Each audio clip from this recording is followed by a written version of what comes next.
Good morning, everyone. It's time for my weekly check-in of what we've been doing on the farm this last week. And so we're going to talk a little bit about pesticides today.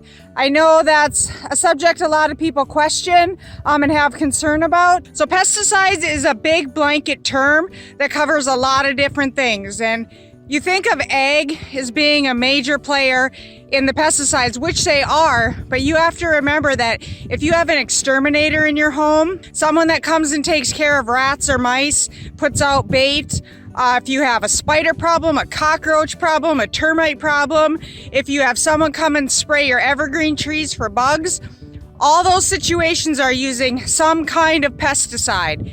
And so on the farm here, what we do when we use pesticides is it's not that much. Like if you think of an acre, that would be the size of a football field. And so some of the stuff that we sprayed last week was about 6 roughly ounces an acre due to the heat and some other different conditions. You can change your rate. 8 ounces per acre. So that's not a whole lot. And so to cover a whole acre, you got to think that's a whole lot of water you have to mix with it in order to cover that large area. So what we did last week, you can see here, you can row our soybeans. Well, if you've been following along, you know that this field right here was a wheat field that we didn't get harvested last year. And so we had to burn it off. Well, there is still a lot of wheat seeds in the ground that are volunteer that germinated. That's not so much a problem if you think, oh, it's another plant that's growing, that's awesome. Well, not so much when you're a farmer, because when we're growing soybeans, we don't want wheat in the soybeans. And also, it's considered a weed in this case, even though it's a plant, because it's not growing where it's supposed to be. So we sprayed this in order to kill all of that, because especially in summer, soybeans are going to need a lot of water. And we know that grass is a big consumer of water. So that grass is going to rob moisture away from the soybeans. So we need to get it out. Plus we want our fields clean. And eventually these will canopy over the rows, and then we don't have to worry about weeds so much, because that light and the heat isn't going to penetrate to the ground, and then the soybeans are just going to take off. There's also another product we use to eliminate pests and insects, would be pesticides and insecticides. That one falls under, in our crops, canola.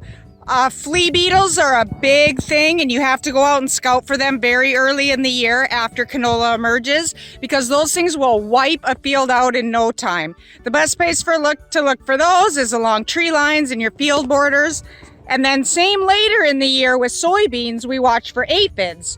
Those you turn the leaf over and you can see them. Both of those situations, you have to reach a threshold before you go out and spray, or you want to, like, because we want to save money clearly, and we don't want to spray when we don't need to.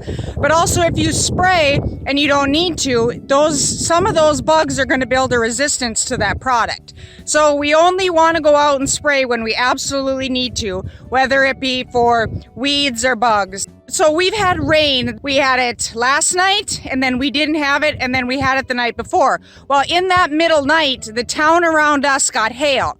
So if you think about a plant and a big piece of hail coming down and it breaks one of the little leaves or where it grows out of this, you have the main stem and then all the different pieces that come off it. Different plants, different stems. And so if it comes off, and when that hail hits it, it's going to create what you would say a wound. Like if you cut your arm deep, you would want to cover it with something. Well, you can't cover your plants, but if you have an extreme case, you may end up having to go take an antibiotic, because you don't want bacteria to get in there. You don't want dirt.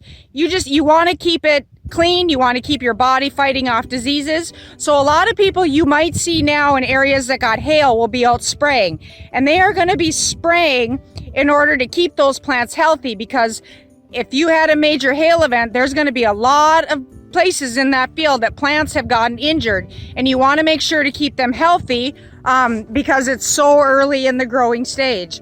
We here as farmers just want to keep everything as best that we can for our kids, just like it was handed to us. We are doing better with technology, and so a lot of the newer sprayers have auto control shut off on their booms, so things don't get sprayed twice. If you overlap an area, it'll shut off a section. So We're just doing everything we can for the environment and for our crops, and so that we can produce a good quality food product for you that we know is safe for our family as well as yours. So thanks. Have a good day. We'll catch you next week.